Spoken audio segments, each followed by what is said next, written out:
एक दिन दरबार में अकबर ने पूछा, बीरबल, पूरे राज्य में सबसे सच्चा सौदागर कौन है? बीरबल ने जवाब दिया, जहां पनाह, सच्चे सौदागर को पहचानने के लिए हमें एक परीक्षा लेनी होगी। अकबर सहमत हुए।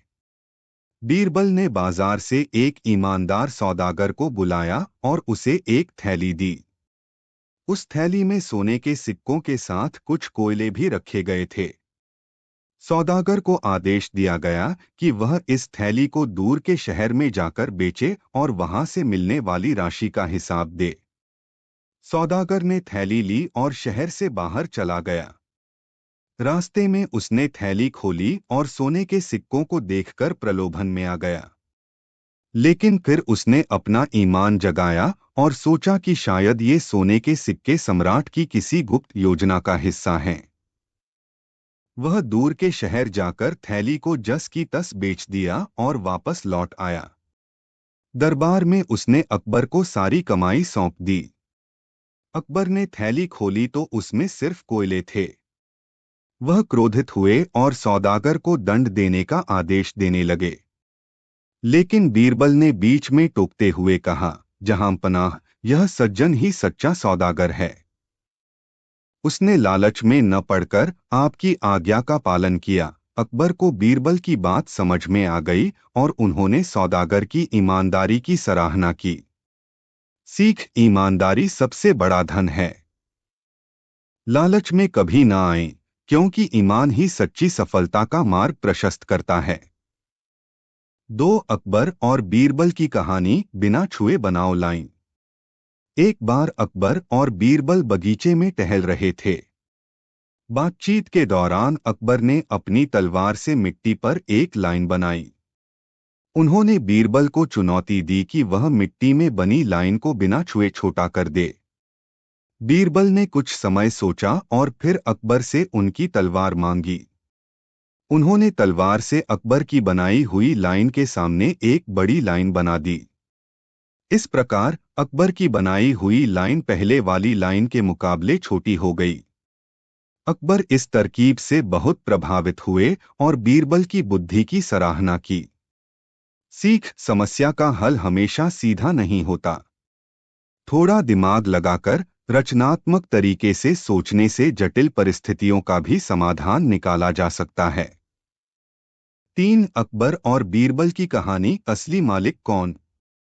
एक दिन दो व्यक्ति दरबार में हाजिर हुए।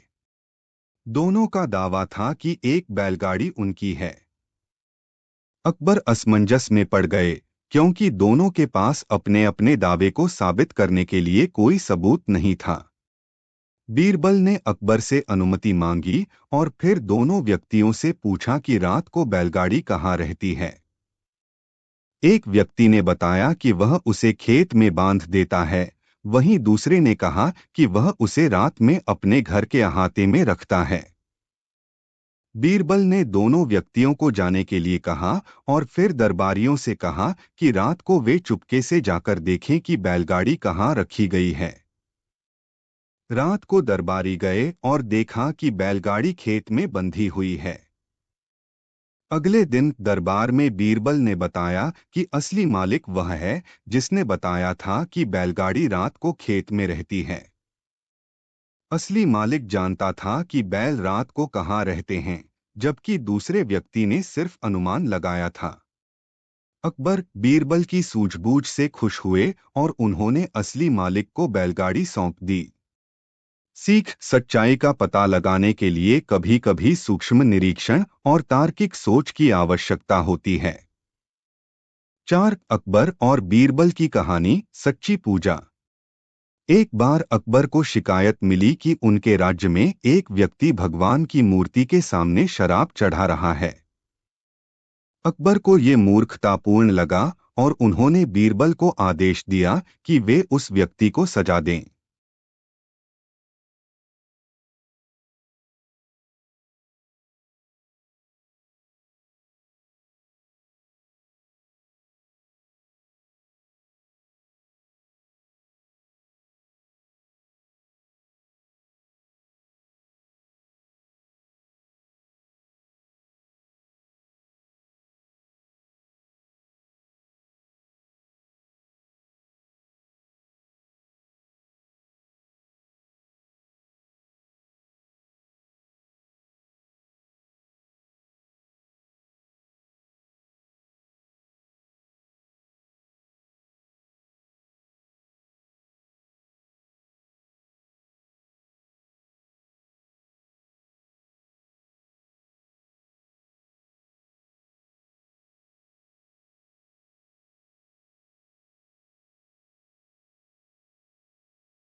बीरबल उस व्यक्ति को अपने साथ ले गए और उसे एक नदी के किनारे ले जाकर कहा, इस नदी में पानी डालो। व्यक्ति ने ऐसा ही किया।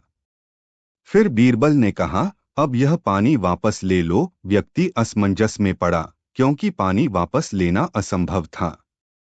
बीरबल ने समझाया, तुम उसी ईश्वर को शराब चढ़ा रहे हो जो इस विशाल नदी का भी पोषण करता है। वह तुम्हारी चढ़ाई गई शराब को कैसे स्वीकार सकता है?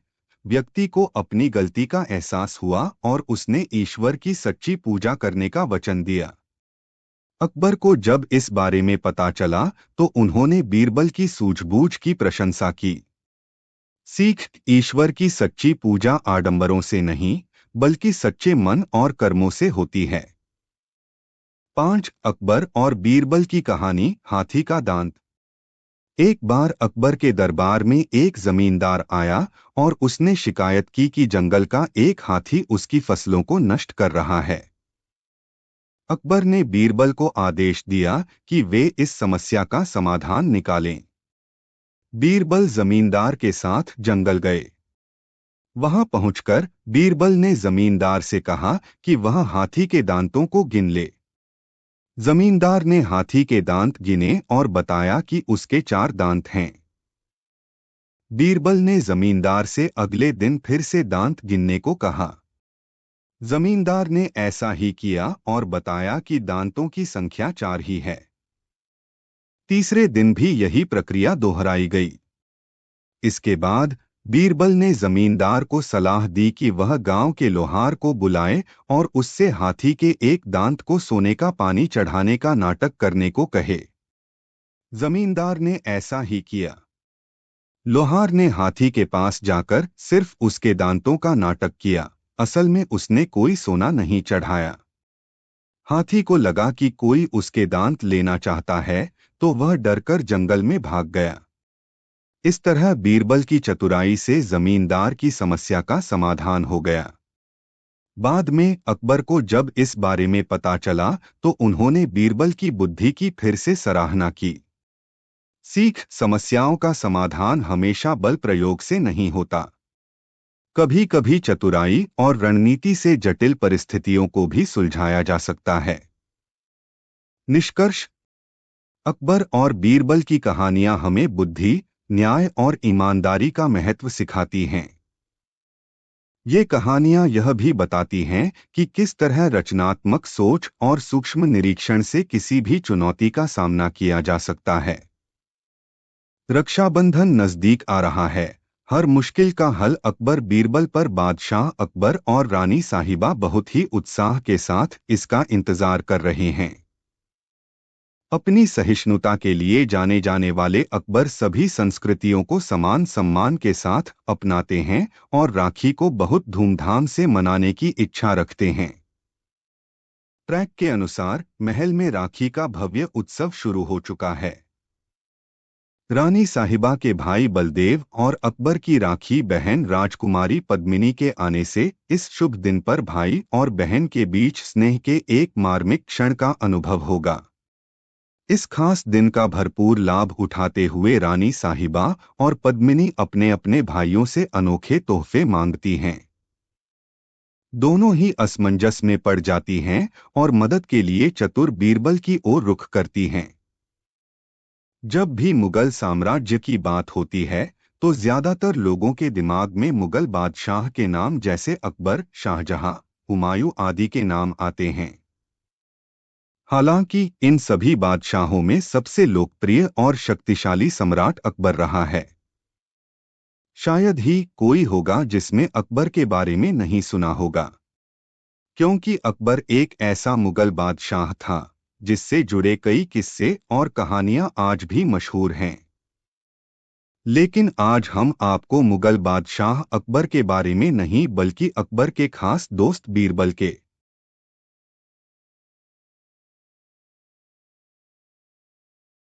बारे में जानकारी देंगी।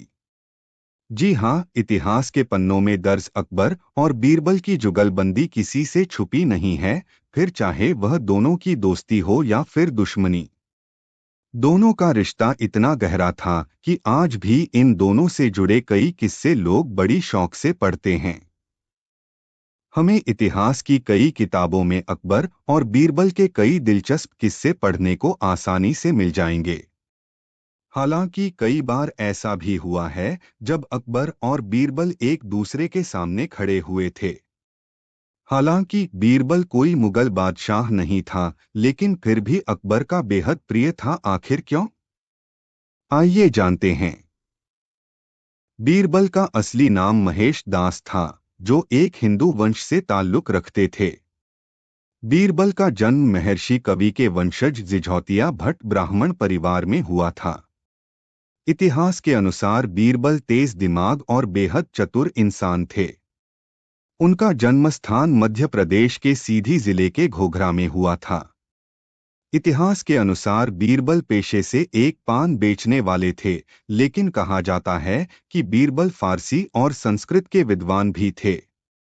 उन्होंने इसी भाषा में कई कविताएं भी लिखी हैं। इससे तो सभी वाकिफ होंगे ही कि अकबर मुगल साम्राज्य के सबसे महान बादशाहों में से एक थे। इनका जन्म 15 अक्टूबर 1542 को सिंध के राजपूत किले अमरकोट में हुआ था। अकबर का पूरा नाम जलालुद्दीन मोहम्मद अकबर था। आपकी जानकारी के लिए बता दें कि अकबर मुगल साम्राज्य का तीसरा बादशाह थे। आज भी अकबर की न सिर्फ मोहब्बत की मिसाल दी जाती है, बल्कि दोस्ती के कई किस्से भी मशहूर हैं। इस तरह हुई अकबर और बीरबल की मुलाकात। इतिहास में इस बात के स्पष्ट साक्ष्य तो नहीं मिले हैं, लेकिन कहा जाता है कि रीवा के महाराज ने बीरबल को बादशाह अकबर को तोहफे के तौर पर सेवा करने के लिए दिया था। हालांकि इस बात से कई इतिहासकार सहमत नहीं हैं। बता दें कि मुगल साम्राज्य से जुड़ने से पहले बीरबल जयपुर के महाराज के दरबार में और बाद में रीवा के महाराज के दरबार में बतौर राजकवि रखा गया था। मिली बीरबल की उपाधि। बीरबल अकबर के नवरत्नों में से एक थे, जिन्हें बादशाह अकबर ने अपने दरबार में प्रमुख वजीर नियुक्त किया था। साथ ही यह अकबर के दरबार में 9 सलाहकारों में से एक थे। बीरबल अकबर के वजीर होने के साथ साथ प्रमुख दोस्त भी थे। अकबर उनसे हर तरह के सलाह मशविरा लिया करता था और बीरबल द्वारा दी गई सलाह अकबर के लिए अच्छी भी साबित होती थीं। इसलिए उन्होंने राजा के ओहदे और बीरबल की उपाधि से सम्मानित किया गया था।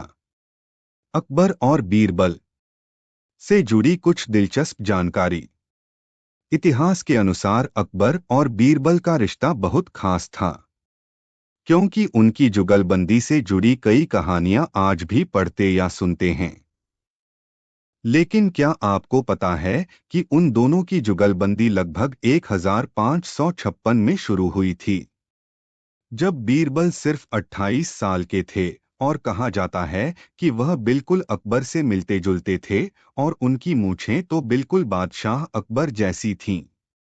जानिए उस मकबरे के बारे में जहां अनारकली के अवशेषों को किया गया था दफन। अकबर कोई भी काम करता तो बीरबल से इस बात का जिक्र जरूर करता था। यानी अकबर की पूरे दरबार में बीरबल से ही खिचड़ी पकती रहती थी। इसलिए उनकी जुगलबंदी अकबर और बीरबल की खिचड़ी से मशहूर है। हालांकि इरा मुखोती की किताब द ग्रेट मुगल में इसके बारे में काफी विस्तार से लिखा है। इसे जरूर पढ़ें। मुगल बादशाह अकबर की इन बेगमों के बारे में कितना जानते हैं आप? इस तरह खत्म हुई अकबर और बीरबल की कहानी। कहा जाता है कि अकबर से पहले उनके वजीर यानी बीरबल की मौत हो गई थी। बीरबल के जाने के बाद अकबर काफी अकेले और दुखी थे।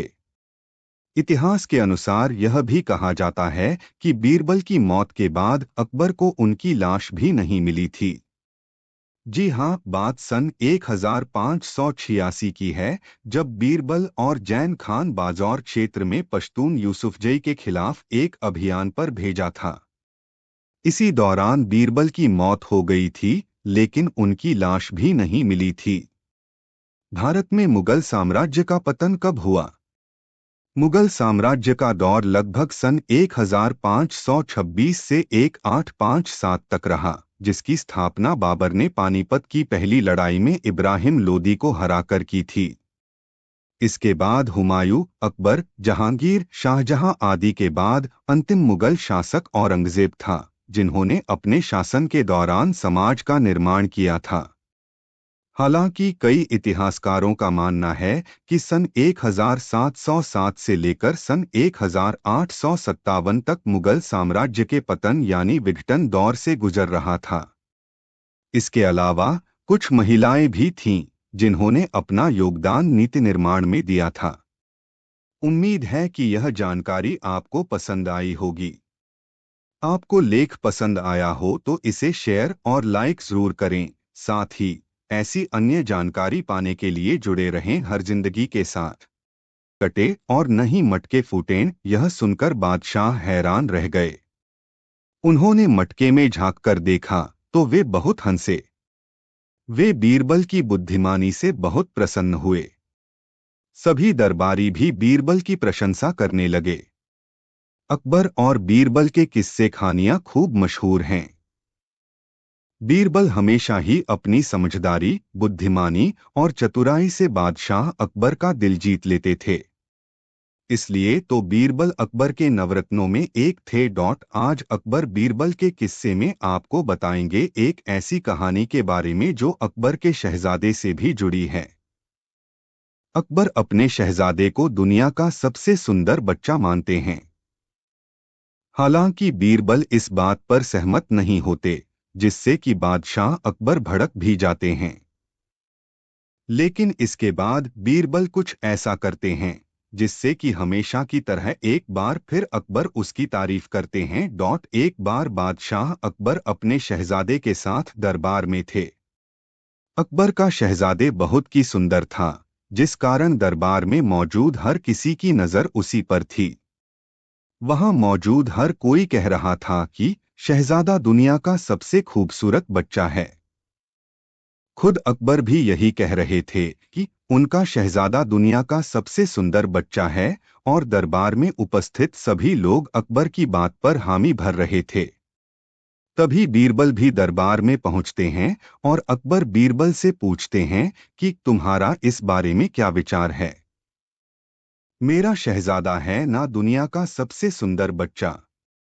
1808 सुबह के 11:10 सुनील कुशवाहा 73181। बीरबल कहते हैं जाहंपना, शहजादा सुंदर तो है, लेकिन मेरे ख्याल से वह दुनिया का सबसे सुंदर बच्चा नहीं है। बीरबल की बात सुनकर अकबर गुस्से से कहते हैं, बीरबल तुम्हारे कहने का क्या मतलब है कि शहजादा सुंदर नहीं है। बीरबल कहते हैं, नहीं जाहंपनाह, मेरा कहने का ऐसा मतलब नहीं है। आप मेरी बात का गलत मतलब न निकालें। हमारा शहजादा बहुत खूबसूरत है, लेकिन वह दुनिया का सबसे सुंदर बच्चा नहीं है। अकबर बीरबल से कहते हैं, तो क्या हम यह समझें कि पूरी दुनिया का सबसे सुंदर बच्चा हमारा शहजादा नहीं है। बीरबल कहते हैं, जी जाहंपना, मेरी बात का यही मतलब है। तब अकबर बीरबल से कहते हैं कि अगर तुम्हें लगता है कि दुनिया में शहजादे से भी ज्यादा खूबसूरत बच्चा है तो तुम उसे हमारे पास लेकर आओ। इसके बाद बीरबल शहजादे से भी ज्यादा सुंदर बच्चे की खोज में निकल पड़ते हैं। इस तरह से कुछ दिन बीत जाते हैं और बीरबल दरबार पहुंचते हैं। बीरबल को दरबार में अकेला देख अकबर कहते हैं, क्यों बीरबल तुम अकेले आए हो, क्या तुम्हें शहजादे से ज्यादा खूबसूरत बच्चा नहीं मिला। बीरबल कहते हैं, जाहंपना, मैं आपको यही बताने आया हूं कि मुझे शहजादे से भी अधिक सुंदर बच्चा मिल गया है, लेकिन मैं उसे दरबार लेकर नहीं आ सकता।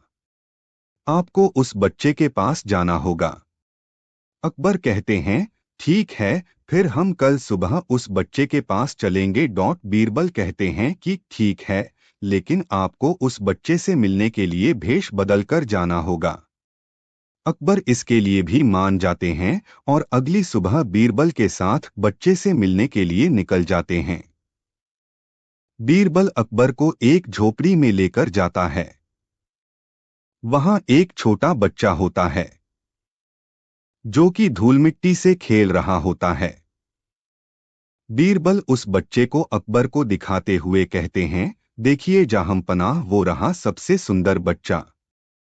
अकबर को बीरबल पर गुस्सा आ जाता है और वह बीरबल से कहते हैं, तुम झोपड़ी में रहने वाले एक बदसूरत बच्चे को दुनिया का सबसे सुंदर बच्चा बता रहे हो। अकबर की गुस्से वाली आवाज सुनकर वह बच्चा जोर जोर से चिल्लाते हुए रोने लगता है।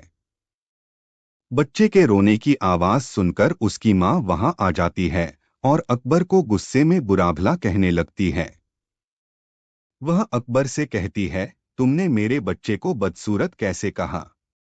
मेरा बच्चा दुनिया का सबसे सुंदर बच्चा है। अगर दोबारा मेरे बच्चे को बदसूरत कहा तो मैं तुम दोनों की हड्डी पसली एक कर दूंगी। निकल जाओ मेरी झोपड़ी से और दोबारा यहां नजर मत आना। इसके बाद मां अपने बच्चे को लाड़ प्यार से खिलाने लगती है और बच्चे से कहती है, मेरा बच्चा सबसे सुंदर बच्चा है। अकबर भी उस बच्चे की मां की बात सुनकर खामोश हो जाते हैं और वहां से चले जाते हैं। बीरबल कहते हैं, जहांपनाह, अब तो आपको समझ आ गया होगा कि बच्चा कैसा भी हो, उसकी मां के लिए वह दुनिया का सबसे खूबसूरत बच्चा होता है। बीरबल आगे कहते हैं कि हमारा शहजादा भी बहुत सुदन है। बस आप उसे अच्छी तालीम दें जिससे उसकी सुंदरता में और निखार आए। बीरबल की बातें सुनकर अकबर कहते हैं, बीरबल तुमने एक बार फिर हमारा दिल जीत लिया। परिश्रम करने के बाद हर कोई फल की इच्छा रखता है, लेकिन कुछ लोग बिना परिश्रम किए ही छलपूर्वक दूसरे की चीजों को हासिल करने की कोशिश में रहते हैं। ऐसे लोगों का अंजाम भी बुरा ही होता है।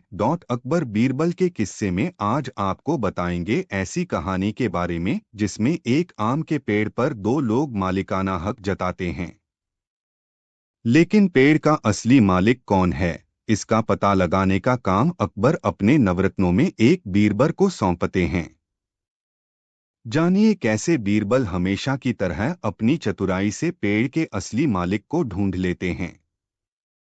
एक बार हमेशा की तरह बादशाह अकबर अपने दरबार में प्रजा की समस्याएं सुन रहे थे। दरबार में सभी लोग अपनी अपनी समस्याएं लेकर पहुंचे थे। इन्हीं में राघव और केशव भी अपनी समस्या के साथ दरबार आए थे। राघव और केशव दोनों पड़ोसी थे। इनकी समस्या यह थी कि इनके घर के बीच फलों से लबालब भरा हुआ एक आम का पेड़ था जिस पर दोनों ही अपना मालिकाना हक जता रहे थे। राघव का कहना था कि यह पेड़ उसका है और केशव झूठ बोल रहा है। वहीं केशव का कहना था कि इस पेड़ का असली मालिक वह खुद है और राघव झूठ बोल रहा है। अब भला एक पेड़ के दो मालिक कैसे हो सकते हैं? पेड़ एक और मालिक दो की यह समस्या काफी उलझी हुई थी, क्योंकि दोनों में से कोई भी हार मानने को तैयार नहीं था और राघव व केशव दोनों ही पेड़ पर अपना हक जता रहे थे। ऐसे में अकबर ने दोनों पक्षों की बातें सुनी और बहुत सोच विचार करने के बाद यह मामला अपने नवरत्नों में से एक बीरबल को सौंप दिया। इस समस्या के समाधान के लिए और सच्चाई का पता लगाने के लिए बीरबल ने एक नाटक रचा। उसी दिन बीरबल ने दो सिपाहियों से कहा कि वो राघव के घर जाएं और कहें कि उसके आम के पेड़ से आम चोरी हो रहे हैं। इसके बाद उन्होंने दो सिपाहियों को केशव के घर जाकर भी यही संदेश देने को कहा। साथ ही बीरबल ने यह भी कहा कि संदेश देने के बाद वो घर के पीछे ही छिपकर देखें कि इस संदेश के बाद राघव और केशव की क्या प्रतिक्रिया रहती है। सिपाहियों ने बिल्कुल वैसा ही किया जैसा बीरबल ने कहा। दो सिपाही केशव के घर गए और दो राघव के घर, लेकिन उन्हें पता चला कि राघव और केशव दोनों ही घर में नहीं हैं। ऐसे में सिपाहियों ने उनकी पत्नियों को यह संदेश दे दिया कि पेड़ से आम चोरी हो रहे हैं। केशव जब घर आया तो उसकी पत्नी ने उसे आम के चोरी की बात बताई। यह सुनकर केशव ने कहा, अरे भाग्यवान, पहले खाना तो खिला दो, आम के चक्कर में अब क्या भूखा बैठा रहूं। और वैसे भी कौन सा वह हमारा अपना है। चोरी हो रही है तो होने दो, इतना कहकर केशव आराम से बैठकर खाना खाने लगा। लेकिन जब राघव घर आया और उसकी पत्नी ने उसे आम चोरी होने की बात बताई, तो वह यह सुनते ही उल्टे पांव पेड़ की तरह भागा। उसकी पत्नी ने पीछे से आवाज लगाई कि अरे, खाना तो खा लीजिए। राघव ने कहा, खाना तो सुबह भी खा सकता हूं, लेकिन अगर आज आम चोरी हो गए तो मेरे पूरे साल की मेहनत पर पानी फिर जाएगा। सिपाहियों ने दोनों के घर के बाहर छिपकर यह सारा नजारा देखा और दरबार जाकर बीरबल को सारी बात बताई। अगले दिन केशव और राघव दोनों दरबार में हाजिर हुए और दोनों के सामने बीरबल ने अकबर से कहा, जहांपनाह, सारी समस्या की जड़ आम का पेड़ है। ऐसे में क्यों न हम वो पेड़ ही कटवा दें। न रहेगा बांस, न बजेगी बांसुरी। अकबर ने इस बारे में राघव और केशव से पूछा कि इस बारे में आप दोनों का क्या ख्याल है। इस पर केशव ने कहा, हुजूर, आपकी हुकूमत है, आप जैसा कहेंगे मैं उसे चुपचाप स्वीकार कर लूंगा। लेकिन राघव ने कहा, मालिक, मैंने 7 साल तक इस पेड़ को सींचा है। आप भले ही यह पेड़ केशव को दे दीजिए, लेकिन कृपा इसे कटवाएं, मैं आपके आगे हाथ जोड़ता हूं मालिक। केशव और राघव की बात सुनकर जब अकबर ने बीरबल की ओर देखा और कहा कि तुम्हारा क्या कहना है बीरबल। इसके बाद बीरबल ने अकबर को बीती रात का किस्सा बताया और कहा कि जहांपनाह, पेड़ एक और मालिक दो, ऐसा भला कैसे हो सकता है। कल रात हुई घटना और आज हुई इस बात के बाद यह साबित हो चुका है कि राघव ही पेड़ का असली मालिक है और केशव झूठ बोल रहा है। पेड़ के असली मालिक का पता बहुत ही समझदारी से लगाने के लिए अकबर ने बीरबल को शाबाशी दी और साथ ही उन्होंने अपने हक के लिए लड़ने के लिए राघव को भी बधाई दी। अकबर ने चोरी करने और झूठ बोलने के लिए केशव को जेल में बंद करने का आदेश दिया। बीरबल को उसकी चतुराई, बुद्धिमानी और समझदारी के लिए जाना जाता था। इन्हीं गुण